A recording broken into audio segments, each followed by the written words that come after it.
This is the Hidden Killers Podcast with Tony Brueski and continuing coverage of the case against Bryan Kohberger. It's one thing to commit an act so heinous the public turns away in disgust. It's another to do it with such calculation, such emotional vacancy that even your own father won't show up to your sentencing. That's where we are with Bryan Kohberger. According to reports, as the world watched his victims' families deliver some of the most precise and devastating victim impact statements ever seen. Today's episode, we're pulling back the emotional curtain, not on the crimes themselves, but on the strange, fractured world that now surrounds Kohberger, the unspoken tension between parental love and moral disgust, the quiet communication reportedly still happening between Bryan and his mother, and the looming question, what kind of relationship survives this? We've seen this kind of disconnect before in high-profile killers. Lori Vallow with her delusional charm, Chris Watts with his empty stare. But Kohberger, he's not charismatic. He's not seductive. He's not even remotely likable. He doesn't have the personality to win anyone over, let alone his cellmates. So when someone stays in his orbit, like his mother allegedly has, we have to ask, what is she seeing? What is he still getting out of it? And what kind of psychological toll does that take on a parent who's watching her son's humanity vanish in slow motion? Robin Dreeke, retired FBI special agent and former chief of the former chief of the Counterintelligence Behavioral Analysis Unit, is back with us to unpack all of this. How predators use familial bonds to maintain a sense of self. How parents rationalize continued contact, and what it really means when your son is no longer the person you raised, but a public symbol of monstrosity. Robin, let's start there. Kohberger's father, as far as we know, didn't attend the sentencing. From a behavioral lens, what does that absence suggest?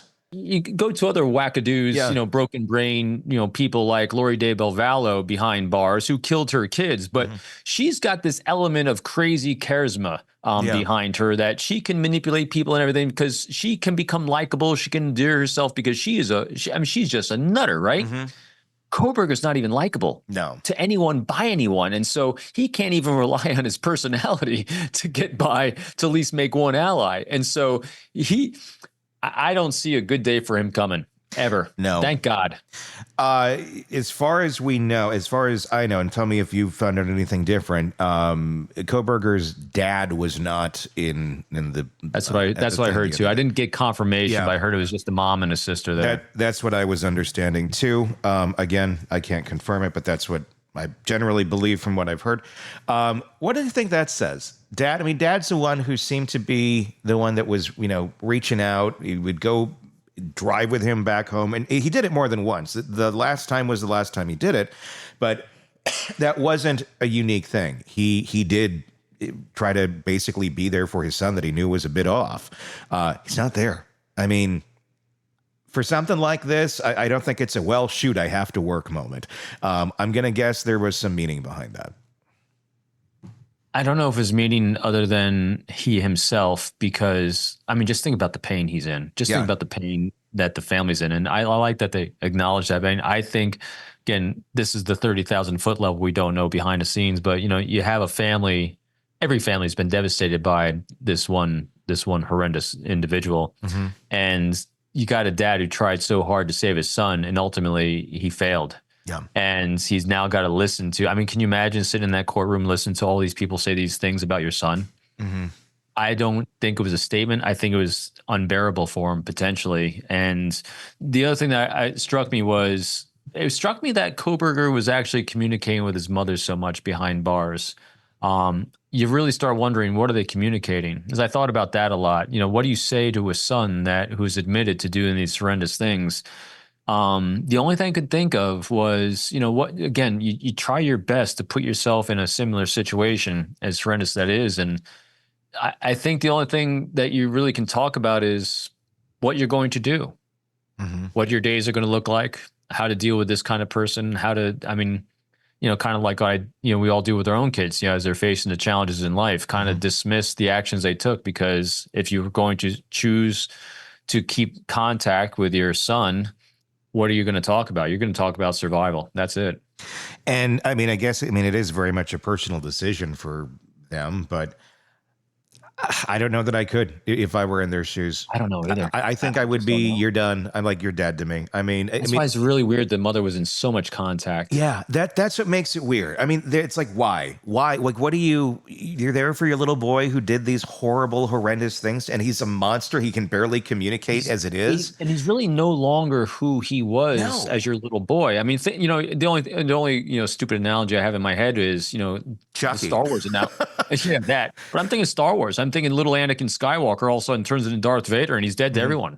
He's the person he was gone, because he chose this dark path. And I think the same thing here. Yeah, it's hard. It's hard. It's horrendous to say, but to a family member, he's dead. I don't know that there's any benefit to the living to be in contact with Bryan Kohberger, even if it's your kid, your brother, whatever it may be. I don't see how that is a positive thing in anyone's life whatsoever. I would feel like they're dead. They are clearly not human, not on a level that one could communicate with any benefit. I feel like you'd be feeding the monster in any way, shape, or form, giving him any sort of little bit of positivity in their day of allowing, mom to talk to him. Like, I don't know. I would want to, I would like be waiting for him to die. I think she's feeding the monster. I think you hit it right on the head, and that's a shame. Again, it's pure conjecture. We have no idea what they are talking about, but you feel for her, but don't feed that monster, man, because he's not your little boy. I'm wondering how much those jail calls are similar to the ones of Stefan Stearns, the guy who killed Matty Soto. Those jailhouse calls are out there. We've played them before. And dad is a more pragmatic one, not necessarily getting into the emotions of it, but I think pretty much knowing his son is a monster. But mom is the one who seems a bit more in denial about the whole thing. I have no idea what those conversations are like now that he's admitted to all of these things and taken the plea. But I do wonder. I don't know. There's a line, I think, at some point where it's like, I'll be there for you no matter what. Not this. Not this. You slaughter 4 people and you have zero empathy or remorse about it. And not just that. They're looking at him in the courtroom. Yeah, he didn't give a rat's ass. No. Where do you as a parent? Where do you even make the connection? I don't even. The hardest part for me to understand during this whole thing, believe it or not, was. And I'm not doubting it, because Howard Bloom's got a great insight to this, and other people have a great insight too. Because when you watch him in the courtroom, you have such a hard time imagining that what anyone thinks is going to influence his choices. It's hard to imagine he's going to make a choice to make it easier on his parents, because he doesn't seem to give a rat's ass. Yeah. Psychopaths don't care about others. I'm not doubting it if people are saying it and there's data points for him to support it. I still think he did it for himself. He thought, kind of like what we were saying before, I think he said, all right, I'm looking at the data. It's not looking good for me to get off. So the best thing I can do is, hey, let's create this new future for myself. Where I'm going to be this, I'm going to be studied, I'm going to write a book, I'm going to do all these great things, and I still have something to look forward to because I didn't care about the world anyway. And I think, in my mind, since he's all about him and the grandiosity, he decided to get the plea deal when offered to him again, and probably pressed by defense because she knows she's losing. Less so than I did it for mom. Does he look like the type of guy that you'd say, I did it for mom? No. See, that's to me. The data doesn't support it. He's me. Make my own future. Be in charge of what I think happens. The only thing I can contemplate would be they're talking a lot. He is getting something out of mom's communication with him. And I'm wondering, Howard contemplated that mom was in control for a while, saying, don't take the plea, don't take the plea. I'm wondering if mom eventually said, take the plea. And if you don't take the plea, I'm not going to be able to continue talking to you anymore. And I wonder if he saw that as like, that's his own, that's like the only little lifeline, the only human being on this planet who still has an inch of empathy for him. And even she was, I don't know, this is just my conjecture. I wonder if she's the one that drove it. And it wasn't in a way of, I'm going to take the plea to protect my mom, but mom maybe said, I'm going to withdraw any contact with you. And that was the carrot on the stick that made him do it. Because that would be a me move. That would be well, that goes away. I mean, right. and maybe she just, she knew, they all knew he did it.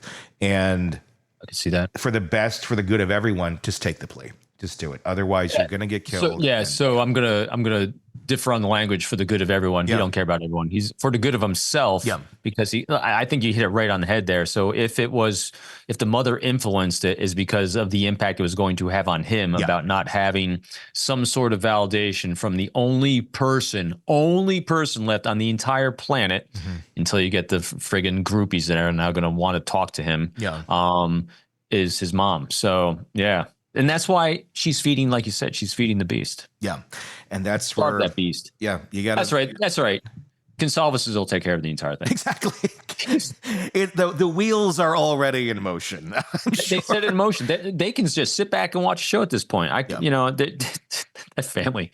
I tell you what, anyone that is if any of them are unemployed at this point, I mean, who wouldn't hire them? I mean, those are doers. That's a family of doers. Yeah, no kidding. No kidding. Problem-solving doers. I put a question out on our YouTube channel. Will Bryan Kohberger survive prison? If not, how long before prison justice takes him out? I just posted it like right as we began talking here. I haven't got any responses on it yet, but it'll be interesting to see what the general take is on all of that. Yes, it will. Boy, it's gonna. I thought, Tony, we were gonna be done and over with this, but the Consalvases they're not gonna let it hang. I mean, you see families that are so traumatically impacted as victims through these horrors, and I don't think I've ever seen anyone go on offense as much as this. No, you're on a mission.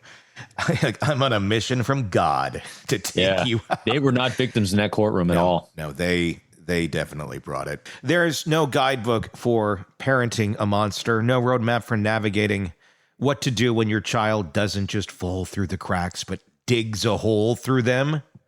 And yet, the Kohbergers, at least one of them, still seem to be trying to make it work.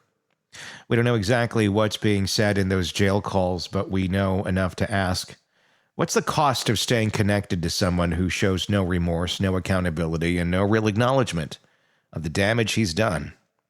Robin framed it perfectly. This isn't about maternal compassion. It's about survival. But whose? Because every phone call, every letter, every glimmer of human interaction is a drop of relevance in the bucket for Bryan Kohberger.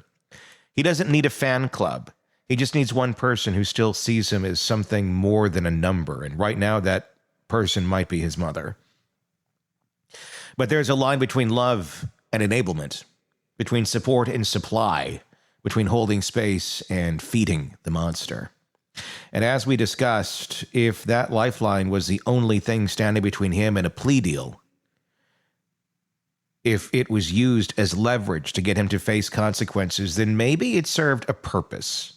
But if not, if the calls are just another way for him to manipulate, to control, to pretend he still matters, then every moment of contact is another hit of oxygen for someone who should be grasping for air. Meanwhile, his victims' families, especially the Gonzalez, aren't just grieving. They're building barriers, social ones, psychological ones, cultural ones. They're making damn sure that Kohberger doesn't become a curiosity, a study subject, a prison yard legend. They're cutting him off of any future glory. And maybe that's the real difference here. While Kohberger's family might still be figuring out who he is, the rest of us already know. He's not Anakin. He's not Darth Vader. He's just another lost boy who chose to burn the world down and now wants company in the ashes. Tell me what your thoughts are in the comments section. Be sure to press subscribe on YouTube So you can do just that. Just to search us if you're not there. If you're not there already, search Hidden Killers with Tony Brueski, or check us out wherever you download podcasts, Apple Podcasts, Spotify, wherever it may be. Search Hidden Killers with Tony Brueski there as well. Until next time, for all of us here at the Hidden Killers Podcast and True Crime Today, I'm Tony Brueski. We'll talk again real soon. Want more on this case and others? Then press subscribe now and don't miss a moment of true crime coverage from Tony Brueski and the Hidden Killers Podcast.